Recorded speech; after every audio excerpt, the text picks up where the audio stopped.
Assalamualaikum warahmatullahi wabarakatuh. Halo sobat UNES ya, jumpa lagi di podcast UNES bersama saya Didi Pramono. Pada kesempatan podcast kali ini saya akan membahas memperkenalkan ya prodi yang ada di Universitas Negeri Semarang. Dan kesempatan podcast kali ini saya akan memperkenalkan prodi bimbingan dan konseling. Sudah bersama saya ya beliau yang terhormat Bapak Kusnarto Kurniawan selaku ketua jurusan prodi bimbingan dan konseling. Selamat datang Bapak di podcast UNES. Terima kasih. Barangkali bisa nih dijelaskan ke sobat UNES ya, prodi bimbingan dan konseling ini seperti apa ya, kurikulum yang ada di dalamnya seperti apa, akreditasinya apa dan sebagainya. Silakan Bapak. Ya, terima kasih Mas Didi. Jadi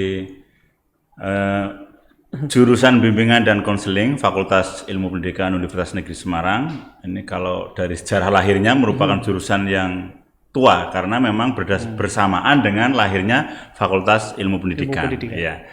Nah, sudah 3 periode ini berturut-turut akreditasinya A itu, tapi memang masih A, maksudnya belum disamakan dengan akreditasi yang sekarang yang unggul gitu, yang ya itu jadi masih A gitu. Kemudian di prodi bimbingan dan konseling saat ini sudah menggunakan kurikulum yang ditempuh selama 8 semester yang tepat waktu begitu, 144 SKS. Dan saat ini sedang menyelesaikan untuk kurikulum Kampus Merdeka Merdeka Belajar yang nanti akan diberlakukan untuk tahun 2020 begitu. Ya, ini biar sesuai ya dengan arahan Mas Menteri. Kurikulum Merdeka Belajar. Ya. Dan barangkali podcast ini kan juga ditonton oleh calon mahasiswa UNES. Ya. Nah, peluang masuknya ini, Pak. Ya.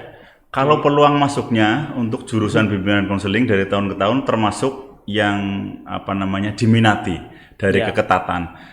Informasi dari bidang pendaftaran UNES, SBMPTN ini sudah masuk di peringkat 11 di UNES peminatnya. Wah, maksudnya ya 11. Banyak peminatnya sekali. Ya, alhamdulillah masih memang diminati oleh calon-calon mahasiswa gitu.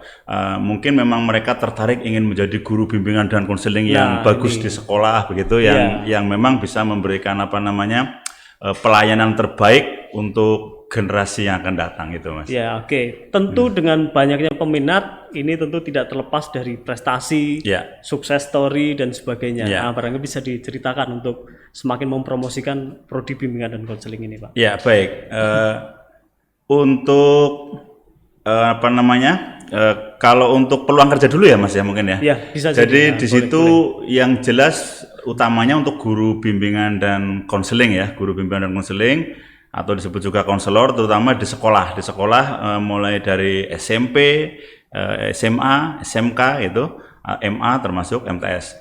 Hanya di bimbingan dan konseling UNES ini keunggulannya adalah ada mata kuliah keahlian khusus, yaitu di mana dibekali untuk ahli juga memberikan layanan bimbingan konseling di sekolah dasar dan juga di komunitas gitu. Nah, di samping itu juga bisa menjadi guru konselor di komunitas. Komunitas ini setting di pusat rehabilitasi sejenis semacam itu gitu.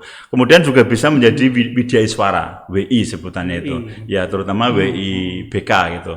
Alumni kita juga ada yang di WI BK Pusat, malah itu kalau di itu Pusat Pengembangan Pemberdayaan Pendidik dan Tenaga Pendidikan. Itu adanya di Parung Bogor itu untuk khusus BK dan Penjas. Nah, salah satu alumni kita juga sudah ada yang di WI sana gitu. Gitu.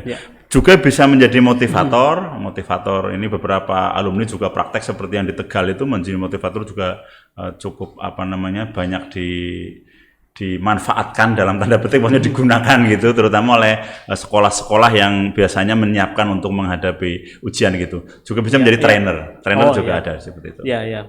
Menarik sekali. Dan bisa juga barangkali diceritakan ke sobat UNES, setelah masuk ke bimbingan dan konseling UNES ini, kira-kira akan belajar apa saja? Nah, berarti gambaran umum nih kurikulumnya nih yang akan dipelajari oleh teman-teman sobat UNES ini. Ya, tadi kan untuk jumlahnya 144 SKS begitu ya. Tetapi nanti tentu untuk di dalamnya akan belajar bagaimana menjadi guru bimbingan dan konseling yang baik gitu, mulai dari komunikasinya, kemudian mempraktikkan teori-teori dan juga pendekatan teknik bagaimana untuk mengelola atau mengintervensi terutama dalam pendidikan itu gitu. Dan tadi termasuk keahlian atau kompetensi khusus di sekolah dasar dan di di komunitas begitu.